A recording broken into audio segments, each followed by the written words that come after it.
Գելի նարեք, ես պայմանավորվածությունների մասին չասի, ես պարզ տրամաբանության մասին խոսեցի, դրա մասին խոսել է նաև երկրորդ նախագահի իր ասուլիսում, ու շատ ուղիղ, ես անկեղծ եմ ասում, ես պայմանավորվածության մասին չեմ խոսել, չեմ ասել, դա չեմ էլ ակնարկներ, ես տրամաբանությունն եմ ասում, չէ, ես ասում եմ, որևէ պայմանավորվածություն չկա, ես տրամաբանությունն եմ ասում, եւ ավելին եմ ասում, ավելի պարզ բան եմ ասում, եթե ժողովուրդը կգնա որևէ անդիմադիրի կտա 50+1 կամ թույլ կտա իր տված ձանով ձևավորել մեծամասնություն, որևէ պայմանավորվածության կարիք չի լինի, այսինքն սիրելի քաղաքացիներ, դուք եք որոշում, նախընտրած ուժ ունեք, իրենց տվեք այնքան ձայն, որ եթե չեք ուզում համագործակցային իշխանություն լինի, որ այդ համագործակցության կարիքն էլ չի լինի, ես տրամաբանության մասին եմ խոսում, այս պայմանավորվածությունների առումով այնա դաշտում ինչ հրապարակվել է, այսինքն դաշինքներն եք տեսնել, որ ձևավորվում են կամ ձևավորման փուլում են կամ արդեն ձևավորվել են, այլ պայմանավորվածության մասին չեմ ասել։ Վարդանյան, տեսեք, ամերիկյան հարցումների իշխանությունը, հղումանում եւ ասում է, որ ձեր դաշինքը հազիվ 4% հավաքի խորհրդարան անցնելու եք, խորհրդարան անցնելու շանսեր չունեք, դուք այդպիսի այսինքն տեսել եք ժողովրդի մեջ նման վերաբերում ձեր ուժի հանդեպ, որ խորհրդարան էլ գուցե չանցնեք։ Լավ, եթե մեր դաշինքը խորհրդարան չի անցնելու, ինչի են անհանգիստ։ Պիտի ուրախանային, չէ՞ հիմա։ Ինչն է խնդիրը իրենց դեպքում, եթե չենք անցնելու, դա մենք պիտի հիմա այդ մտահոգվեինք, դեպրեսիայի մեջ լինեինք այդ առումով, որը մենք չենք, եւ իրենք պիտի որ մեզ չանադառնային ընդհանրապես, եթե իրենց ունեցած հավաստի տվյալներով, ոչ թե իրենց վճարած, որ դա ցույց տան ռոպագանդա անեն եւ այդպիսով փորձեն հանրային կարծիքի վրա ազդել, այդ արդյունքներով, եթե մենք չենք անցնում, ուրեմն իրենք հանգիստ կարող են էլ մեզ ընդհանրապես չանադառնալ։ Խոսում են իրենք ոչ թե անհանգստանում են, վախենում են, այլ խոսում են, որ չխաբեք ժողովրդին, իրենք Ինչն են խաբում։ Նա խաբելու ծովով ԿՊ-ն թող չխոսի, ես հիշեցնեմ 21 թվականի նախընտրական ծրագիրը։ Գիտեք, հիմա խոսում են խաղաղություն ենք խոսք տալու, այս մին ծրագիրն ենք առաջարկելու։ Ժողովուրդ ջան, 21-ին որ ձեզ առաջարկեցին, քանի տոկոս արեցին դրա։ Հիշում եք, որ Շուշիի ու Հադրութի դեօկուպացիա էին ձեզ խոստանում։ Այսինքն ինչ է փոխը, որ 21-ին խոստացել են, արել են Հարություն Ասատրյան հակառակը, հիմա պիտի էլի նույն բանը խոշոր հաշվով 21-ին լինել է, ինչ է խաղաղություն խոստանում, անել նույնն է։ Ինձ 21-ից հետո քանի հարձակում ու պատերազմ ա եղել, դրա մասին ընդհանրապես լռում եմ։ Այսինքն մենք գործ ունենք պաթոլոգիկ սուտախոս ուժի հետ։ Հիմա ես ուժի հայտարարությունները, ես ասում եմ, ուզում եմ ասել, ես կարող եմ պատասխանել, բանի մասին խոսել, մեր մարզային հանդիպումների գնում ենք, ինչպես են մարդիկ դիմավորում, ու դա մեր հարազատները չեն, բեմադրված չի, իշխանական ռեսուրս չի, ֆեյքերի պոակ չի, բայց ավելի տրամաբանական բան եմ առաջադեմ։ Ես տրամաբան ասեցի։ Ես ասում ֆեյքերի պոակ եւ բայց ավելի տրամաբանական բան եմ առաջարկում։ Եթե ընդդիմադիրները անցողիկ շեմ հաղթարու խնդիր ունեն, 4%-ը դաշինքների համար անցողիկ չի։ ԿՊ-ն պիտի որ անհանգստանալու կարիք չունենա, ընդհանրապես քարոզարշավել չաներ։ Բայց այս ԿՊ-ի պահվածքը քարոզարշավից շուտ քարոզարշավ անելը, ամբողջ իշխանական ռեսուրսները կենտրոնացնելը, մենակ թե վերընտրվենք պատերազմի ժամանակ քարոզարշավ անելը չի վկայում նրա մասին, որ իրենք ճիշտ է հարցումներն են։ Իրենք ասում են, եթե իրենք չընտրվեն, պատերազմը ծերելու ձեր 004։ Հեսա դրան անդրադառնամ սուտ են ասում, նախ չէ, սուտ են ասում, ավտոբուսներով ու այսպես չեն գնացել, հա, ինչ-որ հանդիպումներ ունեցել են, ոչ, նախընտրական լոգոյով եւ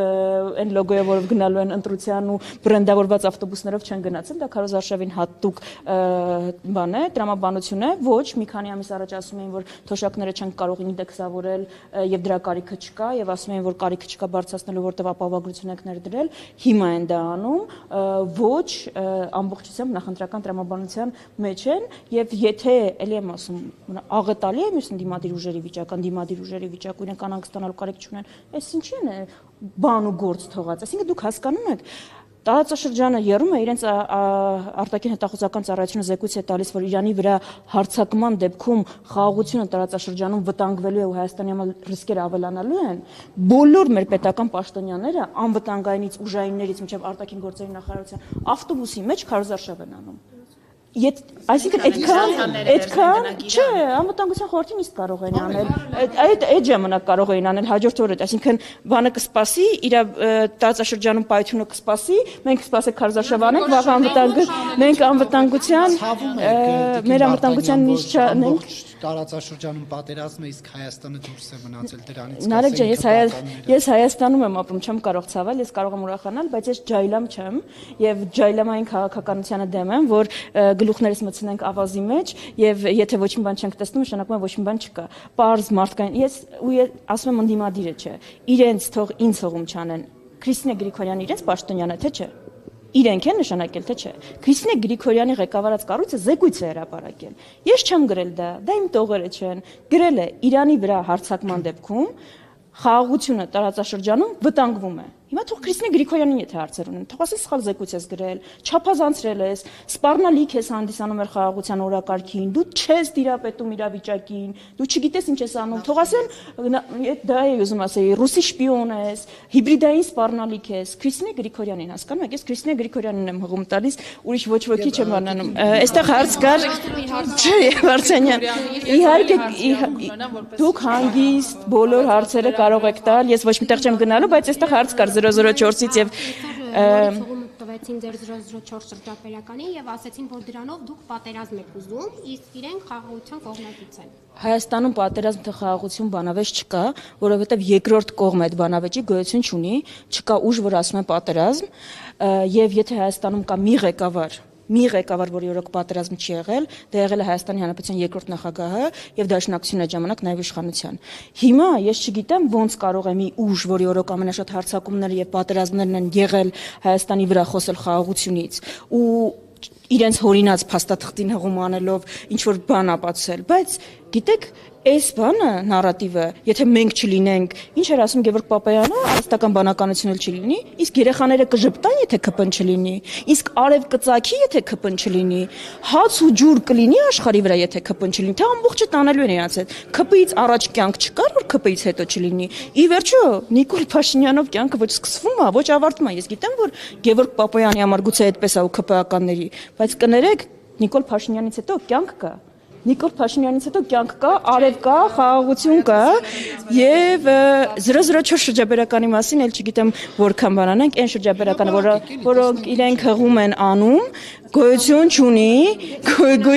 այն շրջաբերական այն բովանդակությունը, որին հղում են անում, դա ներքին շրջանառության փաստաթուղթ է, Ռուբեն Ռուբինյանին մենք հրավիրել ենք տեսնել, չգիտեմ Զադերշկան ինչու՞ն է, որ չգիտեմ, իսկ ներքին կուսակցության որևէ ներքին շրջանառության փաստաթուղթ հրապարակելուց առաջ, եկեք ես համաձայն եմ, Նիկոլ Փաշինյանը իր ԲԴԽ նախագահին գրած SMS-ը եւ Սահմանադրական մարմնի անդամներին գրած SMS-ները հրապարակի եւ WhatsApp-ի նամակները, մենք մեր շրջաբերականները, մենք խնդիր չունենք, ուղղակի հարց առաջանում, ինչի Դաշնակցությունը գիտի, եթե Ռուսաստանը գա եւ Արցախում գերիշխանություն մենք ամեն ինչ պետք է անենք, որ Հայաստանը 35 շրջաբերական Դաշնակցությունը 004 միած չի, ամբողջ բանը դա եւ ոչ ԿՊՆ բովանդակությանը, որին հղում է անում, այդպիսի բովանդակություն գոյություն չունի։ Մենք այնքան պարկեշտ ենք ուղակի, որ հա չեն 004 շրջաբերական ունենք, բայց այդ ինչ որ ԿՊՆ ասում է, այդտեղից են բոլոր հարցերը։ Բայց ով ասաց իրաց ձեռքն անկել, այսինքն այն ինչ որ բանը,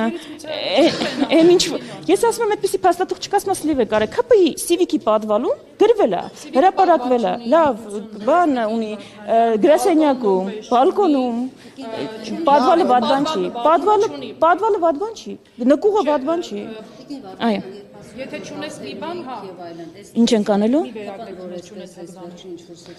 Civic-ը նկուղ չունի, շտկում։ Սոց հարցումներ են հողում անելու եւ միանշանակ հաղթելու են այստեղ։ Սա օրինակ շատ քաղաքացիների մոտ այսպես ապաթիա է ստեղծում, որ մենք գնանք ընտրության,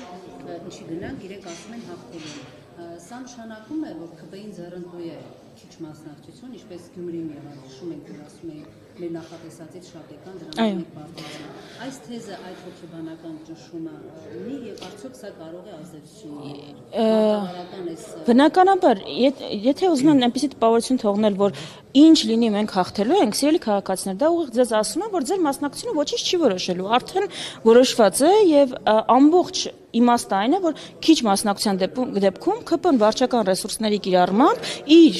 զանգվածը մոբիլիզացնելով կարողանա ապահովել ցանկալի արդյունք։ Գյումրի այս սցենարը, որ ասում են մենք Գյումրի թույլ չենք տալու, ես ուզում եմ հասկանալ, ԿՊ-ն չի բողոքարկել Գյումրու ընտրության արդյունքները։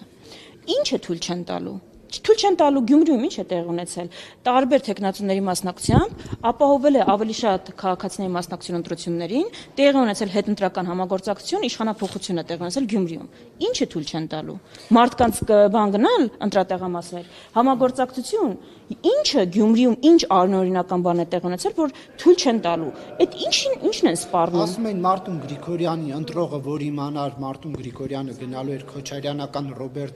բանին Վարդան Ղուկասյանին ընտրեր ձեռը կտրեին Մարտուն Գրիգորյանին քվեջ էր քվականներն են։ Մարտուն Գրիգորյանի ընտրողը 2 օր հետո իմացա, որևէ մեկը ձեռը կտրել է։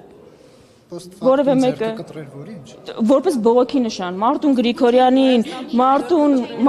Գրիգորյանին գնացել է, որ ձեր բանար է հրապարակային դժգոհություն, ցույց։ Դե հիմա եկեք Կիկոսի մահը բանանենք, եթե այսպես լիներ, այնպես կլիներ։ Վերջը հրապարակային գործընթացը տեղի ունեցել ու համագործակցություն։ Ժողովուրդ ջան, ժողովրդավարության տարերից մեկն է քաղաքական ուժերի համագործակցությունը։ Եթե չեք ուզում, որ որևէ ուժի հետ համագործակցի, նրան տվեք այնքան ձայն, որ անհրաժեշտ չլինի համագործակցության։ Եթե այդքան ձայն որևէ մեկը չունի, բնականաբար պիտի համագործակցի, որ կարողանա կամ իշխանություն ձևավորի, կամ իշխանություն փոփոխի։ Հիմա էս է հարցը։ Ընդդիմությունը շատ ուղիղ ասում է, այո, կամ ընդդիմության մենք ուզում ենք փոխվի այս իրավիճակը։ Կամ ընդդիմության ուժերից որևէ մեկին տվեք 50+1, եթե ոչ, այո, այդ ուժերը իրար հետ համագործակցելու են 3 ուժ կլինի 4, ես չգիտեմ, ես չեմ որոշում։ Բնականաբար, բայց եթե չէ, ես չեմ որոշում, ասում եմ ընդդիմադիր ուժերը, որոնք անցնեն։ Օրինակ ներողություն, չէ, իրապես այդ ուժերն են օրինակ Ռոբերտ Քոչարյանի ղեկավարած ուժը, Գագիկ Ծառուկյանի Էթնոյան տապանը, հա եւ Սամվել Կարապետյանի ուժը Հայաստանը։ Ես այդ 3-ը դուք ասացիք, ես ոչ 3-ով սահմանափակվում եմ, ոչ 4-ը կլինեն, 5-ը կլինեն։ Ես ասում եմ բոլոր ընդդիմադիր ուժերը, ովքեր, այսինքն ասում եմ, որ իրենց համար առաջնային նպատակը իրավիճակի փոփոխությունն է։ Ես եթե իմ անձնական կարծիքն եք հարցնում, այդտեղ ում հետ է պետք համագործակցել, թե չէ, ում հետ, որ նպատակների մեջ կա նույնականություն։ Ես ֆակտորի եթերում եմ ասել Հայկ Մարությանը կլինի, իր հետ է պետք համագործակցել։ Եթե Հայկ Մարությանը չի համագործակցի ու իրենից կախված, պայմանական Հայկ Մարությանը որևէ ուժ չի համագործակցի ու իրենից կախված իշխանություն չի փոխվի, այդ դրա պատասխանատվությունը ինքը պետք է ասի։ Դուք անդադ ասում եք ժողովուրդը քվեն տա, ժողովրդավարություն ընտրություն, իսկ հիմա 1998-ից մինչև 2008 ընտրություններին մասնակցած քաղաքացիների հոգեկաններ աշխարհում ամեն դեպքում մի բան կատարվում է, երբ որ լսում են Քոչարյանի թիմից կարևորում են իրենց քվե տալու, չտալու, որովհետև այդ թվականներին գիտեն ինչպես են ընտրությունները եղել, ինչպես են լցոնումներ եղել, ինչպես են ծեծվել քաղաքացիները նախագահականի դիմաց, երբ որ Հիմա երաբլուրում են ծեծվում, դա է տարբերությունը։ Այսինքն եթե հիմա ծեծվում են, օքեյ է։